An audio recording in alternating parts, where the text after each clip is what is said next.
കേരളത്തിന്റെ മുഖ്യമന്ത്രി വി.ഡി. സതീശൻ ഇന്നലെ ദില്ലി യാത്ര നടത്തിയത് എന്തിന്? സത്യത്തിൽ കേരളത്തിലെ കോൺഗ്രസിന് ഒരു സംസ്ഥാന അധ്യക്ഷൻ, കെ.പി.സി.സി പ്രസിഡന്റ് എന്ന് പറയും. ഈ സംസ്ഥാന അധ്യക്ഷൻ കഴിഞ്ഞ കുറേ നാളുകളായി ഇല്ല. പേരിന് സംസ്ഥാന അധ്യക്ഷൻ സണ്ണി ജോസഫാണ്. അദ്ദേഹം തെരഞ്ഞെടുപ്പിന് ശേഷം മന്ത്രിയായി. അദ്ദേഹം ഇപ്പോൾ വൈദ്യുത വകുപ്പിൻ്റെ കൂടി ചുമതലയുള്ള മന്ത്രിയാണ്. അതുകൊണ്ട് തന്നെ ഒരു മുഴുവൻ സമയ കെ.പി.സി.സി അധ്യക്ഷനെ ആവശ്യമുള്ള ഒരു ഘട്ടത്തിലാണ് കേരളത്തിലെ കോൺഗ്രസ് ഇപ്പോഴുള്ളത്. സണ്ണി ജോസഫ് തന്നെ നേരിട്ട് പരസ്യമായി അത് തുറന്നു പറഞ്ഞു കഴിഞ്ഞിരിക്കുന്നു.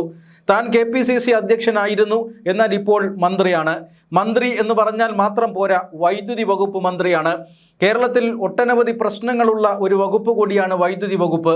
നിരവധി കാര്യങ്ങൾ അവിടെ ചെയ്തു തീർക്കാനുണ്ട്. അതുകൊണ്ട് കെ.പി.സി.സി അധ്യക്ഷൻ എന്ന പദവിക്ക് അനുസരിച്ചിട്ടുള്ള ജോലികളും മന്ത്രി എന്ന രീതിയിലുള്ള ജോലികളും ഒരുമിച്ച് കൊണ്ടുപോകാൻ തനിക്കെന്തായാലും പറ്റുന്നില്ല. അങ്ങനെ പറ്റുന്ന ഒട്ടനവധി ആൾക്കാരുണ്ടാകാം, പക്ഷെ തനിക്കെന്തായാലും അതിന് പറ്റുന്നില്ല. അതുകൊണ്ട് ഈ പറയുന്ന ചുമതലകളൊന്നുമില്ലാത്ത എം പിയോ എം എൽ എയോ മന്ത്രിയോ അങ്ങനെ ആരുമല്ലാത്ത ഒരു പാർട്ടി നേതാവിനെ, പാർട്ടിയെ നയിക്കാൻ കഴിയുന്ന ഒരു നേതാവിനെ കെ.പി.സി.സി അധ്യക്ഷനാക്കണമെന്ന് സണ്ണി ജോസഫ് തുറന്ന് മാധ്യമങ്ങൾക്ക് മുന്നിൽ പറഞ്ഞിട്ട് തന്നെ 2 മാസം കഴിയുന്നു. ഇപ്പോഴും പുതിയ കെ.പി.സി.സി അധ്യക്ഷനെ നിയമിക്കാൻ സാധിച്ചിട്ടില്ല. അതിൻ്റെ ഏറ്റവും പ്രധാനപ്പെട്ട കാരണമെന്നത് കോൺഗ്രസിനകത്തെ ഗ്രൂപ്പ് വഴക്കാണ്. കെ.പി.സി.സി അധ്യക്ഷ പദവി ഞങ്ങളുടെ ഗ്രൂപ്പിന് വേണമെന്ന് ഓരോരുത്തരും അവകാശപ്പെടുന്നുണ്ട്. മുഖ്യമന്ത്രി സ്ഥാനത്തിന് വേണ്ടി ഇവിടെ നടന്ന വടംവലി നമ്മൾ കണ്ടതാണ്. വി.ഡി. സതീശനും കെ.സി. വേണുഗോപാലും രമേശ് ചെന്നിത്തലയും മുഖ്യമന്ത്രി പദത്തിന് വേണ്ടി അടിപിടി കൂടി.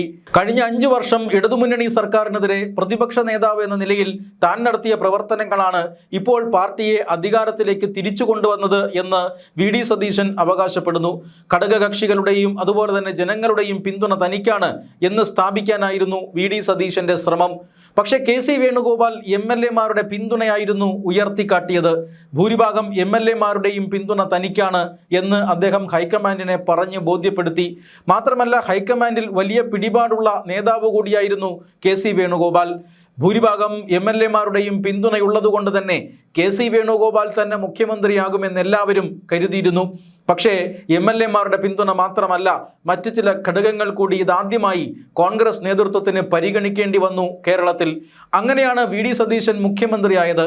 താനാണ് കേരളത്തിലെ ഏറ്റവും മുതിർന്ന നേതാവ് എന്നും കഴിഞ്ഞ തവണ ആഭ്യന്തരമന്ത്രി സ്ഥാനം വരെ എത്തിയ ഒരു നേതാവ് എന്ന നിലയിൽ തനിക്ക് മുഖ്യമന്ത്രി പദത്തിന് അവകാശമുണ്ട് എന്നും രമേശ് ചെന്നിത്തലയും വാദിച്ചു. രമേശ് ചെന്നിത്തല മുഖ്യമന്ത്രി പദം തനിക്ക് തന്നെ വരും, തന്നിലേക്ക് തന്നെ വരുമെന്ന് ഏറെ പ്രതീക്ഷ വച്ചിരുന്നു. കാരണം അങ്ങോട്ടും ഇങ്ങോട്ടും വലിയ അധികാര വടംവലിയാണ് കെ.സി. വേണുഗോപാൽ പക്ഷവും വി.ഡി. സതീശൻ പക്ഷവും തമ്മിൽ നടത്തിയത്. ഈ അധികാര വടംവലിക്കിടയിൽ ഒരു സമവായ സ്ഥാനാർത്ഥി എന്ന നിലയിൽ താൻ ഉയർന്നു വരുമെന്ന് രമേശ് ചെന്നിത്തല പ്രതീക്ഷിച്ചു. പക്ഷെ അങ്ങനെയൊന്നും ഉണ്ടായില്ല. മുസ്ലിം ലീഗിൻ്റെ സമ്മർദ്ദത്തിന് കോൺഗ്രസിൻ്റെ ദേശീയ നേതൃത്വം വഴങ്ങി. അങ്ങനെ വി.ഡി. സതീശൻ കേരളത്തിൻ്റെ മുഖ്യമന്ത്രിയായി. മുഖ്യമന്ത്രി പദം ത്യജിച്ചതുകൊണ്ട് തന്നെ തങ്ങൾക്ക് ഈ കെ.പി.സി.സി അധ്യക്ഷ സ്ഥാനം വേണം, തങ്ങൾ നിർദ്ദേശിക്കുന്ന വ്യക്തികൾ കെ.പി.സി.സി അധ്യക്ഷ സ്ഥാനത്തേക്ക് വരണമെന്ന് രമേശ് ചെന്നിത്തലയും കെ.സി. വേണുഗോപാലും ഒരുപോലെ ആഗ്രഹിക്കുന്നുണ്ട്. മാത്രമല്ല, മറ്റു ചില ഗ്രൂപ്പുകളും ഈ കെ.പി.സി.സി അധ്യക്ഷ സ്ഥാനം വേണമെന്നാവശ്യപ്പെട്ടുകൊണ്ട് രംഗത്തുണ്ട്. അരുവിക്കര മണ്ഡലത്തിൽ മത്സരിച്ച് പരാജയപ്പെട്ടു പോയ വി.എസ്. ശിവകുമാർ കെ.പി.സി.സി അധ്യക്ഷ സ്ഥാനത്തിന് വേണ്ടി വലിയ നീക്കങ്ങൾ നടത്തുന്നുണ്ട്. രാജ്മോഹൻ ഉണ്ണിത്താൻ പോലും കെ.പി.സി.സി അധ്യക്ഷ സ്ഥാനം ആവശ്യപ്പെടുന്നുണ്ട്. ഹൈക്കമാൻഡിൽ വളരെയധികം പിടിപാടുള്ള മറ്റൊരു നേതാവായ കൊടിക്കുന്നിൽ സുരേഷും കെ.പി.സി.സി അധ്യക്ഷ സ്ഥാനത്തിന് വേണ്ടി വലിയ നീക്കങ്ങൾ നടത്തുന്നു. മാത്രമല്ല, ജോസഫ് വാഴയ്ക്കൻ, അതോടൊപ്പം തന്നെ മാത്യു കുഴൽനാടൻ, ഇങ്ങനെയുള്ള ഒട്ടനവധി നേതാക്കന്മാരാണ് കെ.പി.സി.സി അധ്യക്ഷ സ്ഥാനം വേണം എന്നാവശ്യപ്പെട്ടുകൊണ്ട് കരുക്കൾ നീക്കുന്നത്. ഈ നേതാക്കളെല്ലാം വലിയ സമ്മർദ്ദം സംസ്ഥാന നേതൃത്വത്തിന് മേലും അതുപോലെ തന്നെ കേന്ദ്ര നേതൃത്വത്തിന് മേലും നടത്തുന്നുണ്ട്. ഇതുകൊണ്ടാണ് അധികാരത്തിലെത്തി ഇത്രയും നാളായിട്ടും കെ.പി.സി.സി അധ്യക്ഷനായ സണ്ണി ജോസഫ് മന്ത്രിസ്ഥാനത്തേക്ക് പരിഗണിക്കപ്പെട്ട് അല്ലെങ്കിൽ മന്ത്രിസ്ഥാനം സത്യപ്രതിജ്ഞ ചെയ്ത് അധികാരമേറ്റിട്ടും ഇതുവരെയും കെ.പി.സി.സി അധ്യക്ഷനെ നിയമിക്കാൻ ദേശീയ നേതൃത്വത്തിന് കഴിയാതെ പോയത്. കെ.പി.സി.സി അധ്യക്ഷനെ എത്രയും വേഗം തിരഞ്ഞെടുക്കാനാണ് ഇപ്പോൾ ഈ ദേശീയ നേതൃത്വം നടത്തിക്കൊണ്ടിരിക്കുന്ന ചില ചരടുവലികൾ. കേരളത്തിൻ്റെ ചുമതലയുള്ള ദേശീയ നേതാവ് ദീപാദാസ് മുൻഷിയോട് ഇതുമായി ബന്ധപ്പെട്ട ചർച്ചകൾ തുടങ്ങിവെക്കാൻ രാഹുൽ ഗാന്ധിയും മല്ലികാർജുൻ ഖാർഗെയും നേരത്തെ ആവശ്യപ്പെട്ടിരുന്നു. അതുപ്രകാരം സംഘടനാപരമായ ചില നടപടിക്രമങ്ങൾ പുരോഗമിക്കുകയാണ്.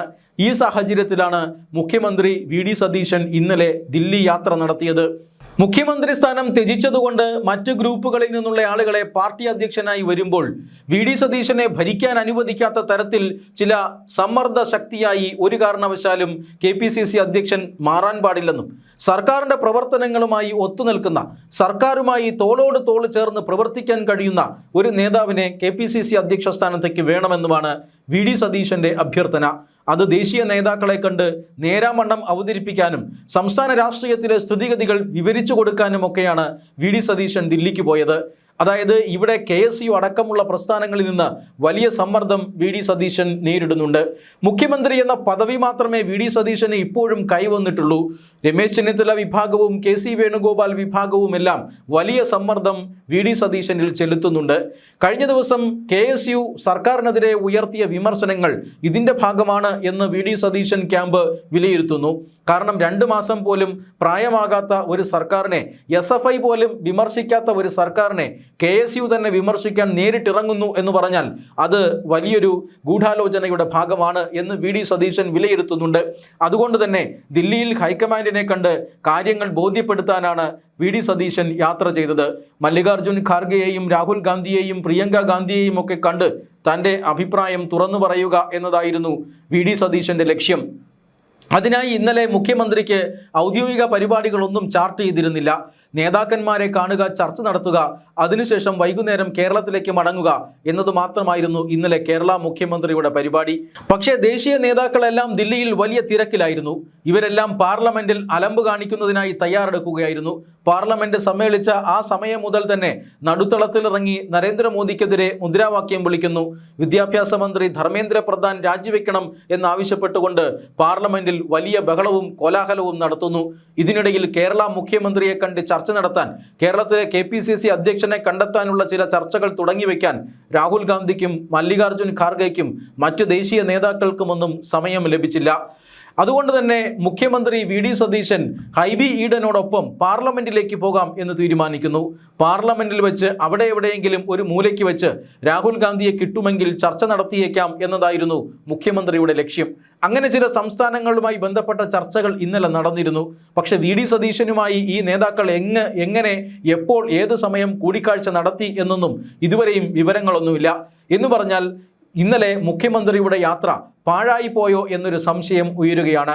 രാഹുൽ ഗാന്ധിയെ കാണാനോ വിശദമായോ സംസാരിക്കാനോ കഴിഞ്ഞില്ല എന്ന് മാത്രമല്ല, രാഹുൽ ഗാന്ധി വി.ഡി. സതീശനെ കണ്ടയുടൻ തന്നെ പ്രധാനമന്ത്രിയുടെ വസതിയിൽ നടത്താൻ ആഗ്രഹിക്കുന്ന സത്യാഗ്രഹ സമരത്തിലേക്ക് വി.ഡി. സതീശനെ കയ്യും പിടിച്ച് കൊണ്ടുപോവുകയായിരുന്നു. രാഹുൽ ഗാന്ധിക്ക് രാജ്യത്തിൻ്റെ പ്രതിപക്ഷ നേതാവ് എന്ന നിലയിൽ വലിയ പണിയൊന്നുമില്ല. അദ്ദേഹത്തിൻ്റെ മണ്ഡലം അനാഥമായി കിടക്കുന്നുണ്ട്. അദ്ദേഹത്തിൻ്റെ മണ്ഡലത്തിൽ ചില കോൺഗ്രസ് നേതാക്കന്മാരാണ് കാര്യങ്ങളെല്ലാം നോക്കുന്നത്. ജനങ്ങൾക്ക് ഈ MP-യെ കൊണ്ട് യാതൊരു പ്രയോജനവുമില്ല എന്ന രീതിയിലുള്ള വിമർശനങ്ങൾ അദ്ദേഹത്തിൻ്റെ മണ്ഡലത്തിൽ നിന്നും ഉയർന്നു കഴിഞ്ഞിരിക്കുന്നു. എതിർപക്ഷമായ BJP രാഹുൽ ഗാന്ധിയുടെ മണ്ഡലത്തെ കേന്ദ്രീകരിച്ചുകൊണ്ട് വലിയ പരാമർശങ്ങളും ആരോപണങ്ങളും ഉന്നയിച്ചു കൊണ്ടിരിക്കുന്നു. അതുകൊണ്ട് തന്നെ ദില്ലിയിൽ രാഹുൽ ഗാന്ധിക്ക് വലിയ പണിയൊന്നുമില്ല. ഏതാണ്ട് 3-4 ആഴ്ചത്തെ വിദേശവാസം കഴിഞ്ഞ് രാഹുൽ ഗാന്ധി ഈ പാർലമെൻറ്റ് സമ്മേളനത്തിന് തൊട്ടു മുമ്പ് തിരിച്ചെത്തിയതേയുള്ളൂ. പണിയൊന്നുമില്ലാതിരിക്കുന്ന രാഹുൽ ഗാന്ധിക്ക് 4 കോൺഗ്രസ് നേതാക്കളെയും കൂട്ടി പ്രധാനമന്ത്രിയുടെ വസതിയിൽ പോയി കുത്തിയിരിക്കാം. അവിടെ ഇരുന്ന് അലമ്പ് കാണിക്കുകയും ഒക്കെ ചെയ്യാം. പക്ഷേ മുഖ്യമന്ത്രി വി.ഡി. സതീശൻ അങ്ങനെയല്ല. 10 വർഷത്തെ കുത്തഴിഞ്ഞ ഭരണത്തിന് ശേഷം കേരളത്തിൽ ഭരണം നടത്താൻ, അല്ലെങ്കിൽ ഭരണത്തിനെ ഒന്ന് ഓർഡറാക്കാൻ ശ്രമിക്കുകയാണ് മുഖ്യമന്ത്രി വി.ഡി. സതീശൻ. വകുപ്പുകളിലെ നിയമനങ്ങൾ, എന്തിനേറെ പറയുന്നു, മറ്റു പലതരത്തിലുള്ള രാഷ്ട്രീയ നിയമനങ്ങൾ അടക്കം വലിയ വിവാദമാകുന്ന സാഹചര്യമുണ്ട്. ഘടകകക്ഷികളുമായി വിവിധ തരത്തിലുള്ള ചർച്ചകൾ നടത്തുകയും അധികാര കേന്ദ്രങ്ങൾ പങ്കുവയ്ക്കുകയും ഒക്കെ ചെയ്യുന്ന തിരക്കിലാണ്. മാത്രമല്ല കേരളത്തിൽ വരാനിരിക്കുന്ന വികസന പദ്ധതികളുമായി ബന്ധപ്പെട്ട ഒട്ടനവധി കൂടിയാലോചനകൾ കേരള മുഖ്യമന്ത്രിക്ക് നടത്താനുണ്ട്. പക്ഷെ അതൊന്നും വകവയ്ക്കാതെ കേരള മുഖ്യമന്ത്രിയെ കൈപിടിച്ചുകൊണ്ട് സമരപന്തലിലേക്ക് പോവുകയാണ് രാഹുൽ ഗാന്ധി ചെയ്തത്. അവിടെ വി.ഡി. സതീശനെ കൂടാതെ മറ്റൊരു കോൺഗ്രസ് മുഖ്യമന്ത്രി കൂടി ഉണ്ടായിരുന്നു. അദ്ദേഹം V.K. ശിവകുമാർ എന്ന കർണാടകയുടെ മുഖ്യമന്ത്രിയാണ്. പക്ഷേ നമ്മുടെ വി.ഡി. സതീശൻ്റെ അത്രത്തോളം ജോലിഭാരം D.K. ശിവകുമാറിനില്ല.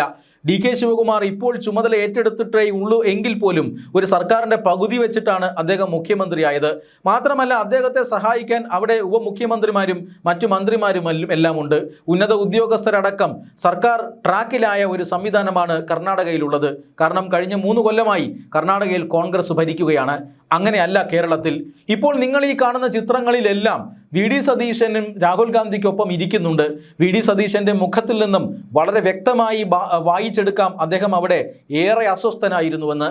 കേരളത്തിലെ തിരക്കുപിടിച്ച നടപടിക്രമങ്ങൾ അല്ലെങ്കിൽ തിരക്കുപിടിച്ച ജോലികൾ അതെല്ലാം ഒഴിവാക്കി കേന്ദ്ര നേതൃത്വത്തോട് ചില കാര്യങ്ങൾ മനസ്സ് തുറന്നു പറയാൻ വന്ന തന്നെ ആരും മൈൻഡ് ചെയ്തില്ല എന്ന് മാത്രമല്ല, ഈ സമരപ്പന്തലിലേക്ക് കൊണ്ടുവന്ന് ഇടുകയാണ് ചെയ്തത്. രാഹുൽ ഗാന്ധിയെ അടക്കം ദില്ലി പോലീസ് പൊക്കിയെടുത്ത് വാനിലിട്ട് കൊണ്ടുപോകുന്നത് നമ്മൾ കണ്ടതാണ്. കേരള മുഖ്യമന്ത്രി അറസ്റ്റിലായിരുന്നെങ്കിൽ എന്താകുമായിരുന്നു? അദ്ദേഹത്തിന് ഇന്നലത്തെ ഫ്ലൈറ്റിൽ തിരിച്ചു വരാൻ കഴിയില്ലായിരുന്നു. വലിയ അസ്വസ്ഥത പ്രകടിപ്പിക്കുന്നുണ്ട് ഈ ചിത്രങ്ങളിൽ വി.ഡി. സതീശൻ. കാരണം ഇതുതന്നെയാണ്, കേരളത്തിലെ ഒട്ടനവധി തിരക്കുകൾ, കേരളത്തിൽ ഒരു കാരണവശാലും നിന്ന് തിരിയാൻ സമയമില്ലാത്ത അവസ്ഥ, KSU അടക്കമുള്ള സംഘടനകൾ ഉണ്ടാക്കുന്ന പ്രശ്നങ്ങൾ, ഇതിൽ നിന്നെല്ലാം സമയം കണ്ടെത്തിയാണ് ദേശീയ നേതൃത്വവുമായി സംസാരിക്കാൻ വി.ഡി. സതീശൻ പോയത്. പക്ഷേ അവിടെ നടന്നത് ഇതൊക്കെയാണ്.